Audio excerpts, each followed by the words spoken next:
자, 오늘 강의 앞서 말씀 주신 것처럼 오늘 내용 정말 중요할 것 같습니다. 시장을 우호적으로 이끌 변수, 좀 새로운 이야기일 것 같은데요. 네. 바로 들어가 보도록 할까요? 맞습니다. 예.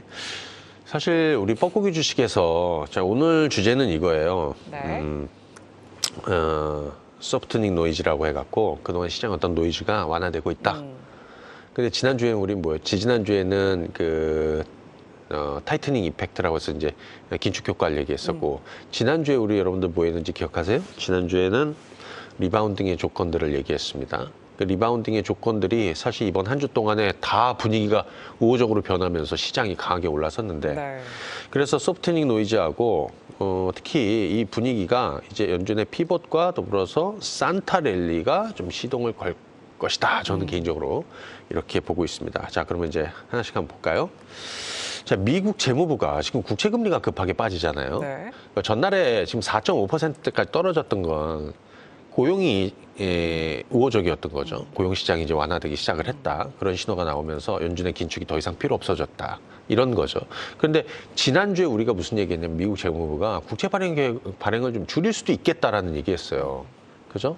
높은 네. 수준을 유지할 수, 금리가 높은 수준을 유지할 수밖에 없는 이유를 설명해 드리면서 미국 재무부가 그동안에 국채 발행을 너무 늘리면서 사실 우리 얼마 전에 예전에 그 실리콘밸리 은행이라든지 이런 파산을 할 때 네. 구제금융도 하고 그다음에 또 세금이 덜 거치면서 재무부의 계좌에 현금이 많이 빠졌다라고 그랬는데 그것이 지난주에 우리가 살펴드렸을 때는 거의 2천억 달러 가까이 다시 쌓였다라고 그랬죠. 그래서 이제는 속도 조절을 할 가능성이 좀 있다라고 그랬는데 이번 주에 이 내용이 나오면서 국채금리가 거의 뭐 4.7% 아래로 이제 내려왔던 거예요.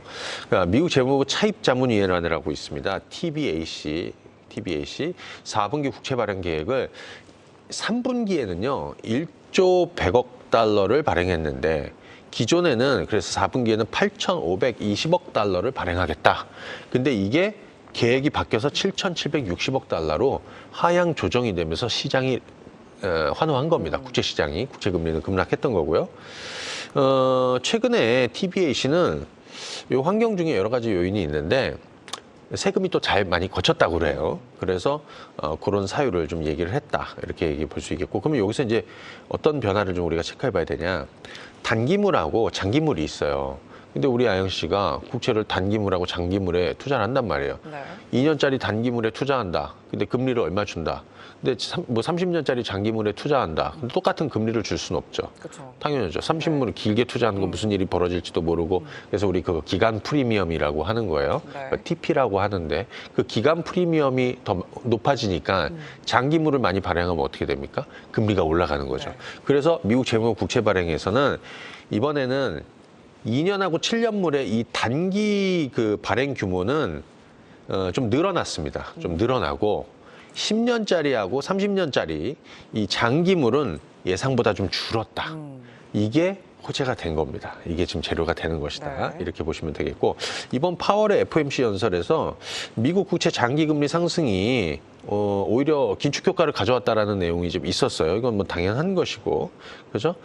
그리고 미국 재무부 국채 발행 계획이 예상보다 이제 줄어든 거, 그 다음에 특히 단기물을 많이 늘리고 장기물을 줄인 거는 오히려 국채금리 하락 요인으로 작용하고 있다. 그래서 어떻게 될까요? 그동안에 어떤 수급의 논리로 어떤 공급이 계속 많았던 거잖아요. 국채 발행을 늘리면서. 근데 이것이 시장이 어떤 좀 불확실성이 좀 완화되고 좀 해소될 요인이 만들어졌다. 이렇게 볼 수 있겠습니다. 자, 이번 11월 FOMC 중에서 좀 중요한 내용만 몇 가지 보겠습니다.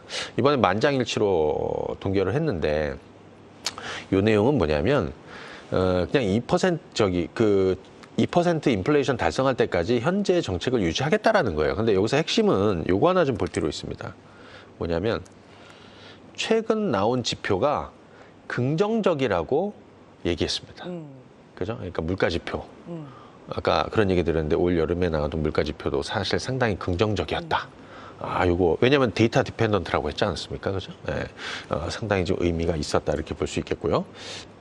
그다음에 연준의 그러니까 이제 파월 기자회견 내용 중에서는 뭐 사실 뭐 피봇을 시사한 거는 없어요. 그리고 금리를 뭐 내리겠다라고 한 것도 아니고 그죠?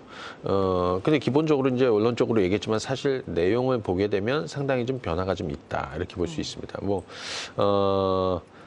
다음번 회의 관련해서는 뭐 어떤 결정도 미리 내리진 않았다. 뭐 이런 내용도 좀 있고, 뭐 여러 가지 있는데, 아까 잠깐 얘기해 드렸는데, 9월 점도표가 있어요. 예, 9월 점도표. 근데 9월 점도표에서 사실 금리 인상을 한 번 더 할 수 있다라고 점이 하나 찍혀 있었는데, 파월은 그거 신경 쓰지 않고 있다. 그러니까 제가 볼 때는 우리도 신경 안 써도 된다라는 얘기고요. 거의 왔다는 얘기인 것이죠. 네. 그건 좀 이따 한번 보여드리겠습니다. 그래서 FOMC 이후에 어떻게 됐느냐. 미국채 10년물은 4.8%로 4.7%대로 이제 내려온 겁니다. 그죠? 그래서 요때 이번 주에 FOMC 그리고 FOMC 이전에 미국 재무부가 국채 발행을 특히 장기물 줄이겠다라고 한 거 이거 하고 연계돼서 국채 금리가 이제 빠지기 시작했던 거고요. 그러면서 채권 시장이 막 급락을 했던 거죠. 그죠? 예, 아까 말씀드린 대로 지난 1년 동안 100bp 좀 넘게 국채 금리가 이렇게 올라왔는데 사실은 지난 요 한 2, 3일간 네. 30bp, 한 일주일 동안 한 50bp 가까이 급락을 했다. 채권 금리가 막 급락을 했던 것이죠. 난리가 난 거죠. 채권 가격은 급등을 한 거고 금리가 이제 급락을 했던 거죠. 이 변화가 이미 채권 시장에 왜냐하면 이게 시장이 제일 부담스러운 요인이었거든요. 자, 그리고 아까 고용 얘기를 좀 드렸는데 비농업은 15만 건, 그러니까 예상보다 많이 줄었습니다. 18만 명이었는데 줄었고요. 실업률은 3.9로 시간당 임금도 월간으로 빠졌습니다. 근데 아까 얘기드렸죠. 연준이 물가하고 한쪽은 고용을 보는데 물가는 지금 하향 안정이 되고 있어요. 지금 코어 PC 같은 경우에는 3.7까지 내려왔는데 지금 완만하게 계속 내려오고 있죠. 그리고 이번에 이제 고용까지도 이런 결과를 만들어주면서 연준의 긴축이 더 이상 유지해야 될 명분을 좀 잃고 있다. 이렇게 볼 수 있습니다. 자, 그래서 10년물은 고용 발표 이후에 이렇게 급락세를 보였어요. 완전히 뭐 이런 식으로 빠진 거고요. 그 다음에 달러도 거의 1%, 달러 인덱스가 1%나 빠졌습니다. 상당히 지금 우리 증시에는 좀 우호적인 분위기를 만들 것이다. 이렇게 볼 수 있겠고 또 하나 이번 주에 재료가 됐던 게 뭐냐면 ISM 제조업 지수 발표가 있었어요. 근데 이 ISM 이 제조업 PMI가 46.7이 나왔습니다. 46.7. 그러니까 50 아래니까 침체인데 거의 대부분 다 빠졌어요. 뭐 예를 들어서 신규 주문도 빠졌고 생산도 빠졌고 그다음에 고용도 빠졌고 전반적으로 다 빠졌는데 이번 ISM 지수 46.7 나온 건 쇼크죠. 근데 시장에서는 어떻게 반영될까요? 긍정적으로 반영이 되겠죠. 왜냐하면 어떤 침체 시그널이 있는 게 시장엔 네. 지금은 배드 뉴스가 굿 뉴스이기 때문에 그래서 이번 ISM 제조업 지수는 지난주에 우리가 GDP 그 3분기 GDP도 얘기했잖아요. 4.9까지 네.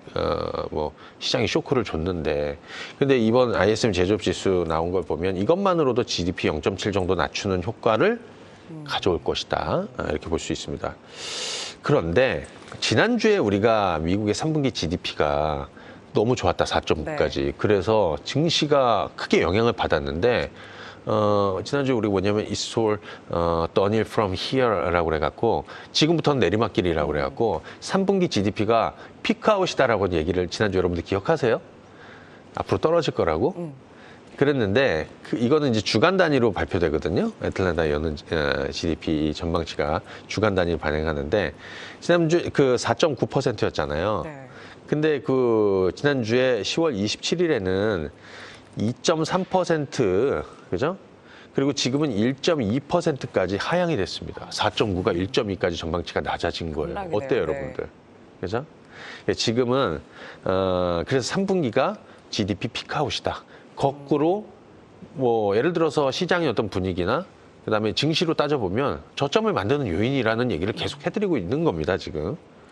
자, 그래서 10월 FOMC 그다음에 고용 발표 이후에 금리는 어떻게 될 거냐? 아마 뭐 우리 뭐 주식을 떠나서 다 관심 있잖아요. 금리 언제쯤 내릴까? 빨라졌습니다, 여러분들. 이거 잘 보시죠. 고용 발표에 완전히 빨라졌습니다. 지금 첫 금리 인하 시기는 내년 5월로 지금 잡히고 있습니다. 그리고 금리는 계속 동결할 것이고요. 그 위에 5.75까지 올라가는 여기도 지금 거의 다 줄었습니다. 그리고 첫 번째 금리 인하는 내년 5월, 그리고 6월 그리고 있고요. 7월. 그리고 9월이나 11월, 그다음에 12월. 그래서 내년에 총 한 4번 정도 금리 인하할 수 있겠다. 이거는 시장의 분위기가 이번 주에 좀 바뀌다가 고용 발표 이후에 완전히 바뀌고 있다라는 거를 체크를 하셔야 된다는 거죠. 자, 첫 금리 인하 시기는 내년 5월로 지금 시장의 어떤 컨센서스가 만들어지고 있다. 이렇게 볼 수 있습니다. 또 하나, 이 얘기를 해드려야겠네요. 앞으로 CPI 발표가 있어요. 11월 14일. 네. 근데 11월 15일에서 17일에 뭐가 있냐면 에이펙 정상회담인데 거기에서 시진핑하고 바이든 시진핑이 만나게 됩니다. 정상회담을 하게 됩니다. 그래서 제가 여기 오른손 왼손이라는 건 뭡니까? 오른손으로 악수하고 왼손으로 악수하는 게 아니라 오른손으로 하나 주면 왼손으로 하나 받는다는 거잖아요. 그러니까 중국은 뭘 원하고 미국은 뭘 원할 거냐는 거예요. 여기서 바이든도 어떤 성과를 만들어내야 대선에도 도움이 될 것이라고 생각이 들어요. 중국 같은 경우에는 최근 막 공세를 높이고 있죠, 미국이. 네. 반도체나 뭐 이런 쪽에 뭐 제재 이런 거 좀 완화해줘. 뭐 이런 느낌으로 갈 것이고 미국 같은 경우에도 지금 뭐 중국이 미국 국채를 엄청나게 가지고 있었는데 지금 이제 일본한테 이리저리를 뺏겼지 않습니까? 그러니까 국채 그만 팔고, 그죠? 뭐 이런 내용도 좀 있을 것 같고요. 또 하나는 미국 물가가 막 급등했던 이유 중에서는 중국의 제품들이 덜 들어와서 이런 것도 있어요. 저가에. 그래서 전체적으로 이것이 어떤 시장의 안정이나 이쯤 돼갖고 시장의 어떤 추가적인 모멘텀이 될 수도 있다. 특히 이 반도체 쪽에서도 마찬가지고요. 이거 한번 체크하시면 되겠습니다. 그리고 우리 수출이 13개월 만에 지금 양전환 됐습니다. 그러니까 무역 수지 플러스로 이제 돈다는 얘기인데 특히 수출이 플러스로 돌면서 그죠? 그리고 이거 삼각형은 늘어난 게 아니라 이거는 마이너스란 얘기예요. 그래서 잘 보시게 되면 수입은 빠진 거고요. 수출은 는 겁니다. 그러면서 무역 수지가 16억 4천억 달러 흑자로 돌았다라는 거 이거 좀 체크하시면 되겠습니다. 그래서 좀 결론을 드리면 금리 인상 사이클에서 이번에 이제 파월이 얘기한 거예요. 이게 뭐냐면 지금과 같은 금리 인상 사이클에서 실업률 상승 없이 인플레이션이 잡히고 있다라는 거에 우리는 매우 기뻐하고 있다라는 거, 또 그런 그런 진전을 봤다라는 거, 그런 진전을 봤기 때문에 상당히 기뻤다라는 건데 실업률이 좀 올라가고 있습니다. 그러면서 경기는 망가지지 않고. 그래서 우리 지난 2회 동안 긴축 효과 얘기했었고 또 지난주에는 시장의 리바운딩 조건 얘기해드렸고 오늘은 노이즈들이 이제 완화되고 해소되고 있다. 그래서 극단적 급락장이 이제 드라마틱한 반전 스토리를 만들기 시작을 했는데 저는 개인적으로 이것이 산타랠리로 이어질 수 있는 그런 여건들을 충분히 만들어주고 있다고 생각하고 지금부터 해서 내년 11월에 가서 다시 올해를 되돌아보면 그때는 정말 그 극단적인 상황이 정말 좋은 투자의 시기였어 라고 말할 수 있을 것이다 라고 말씀드리겠습니다. 네.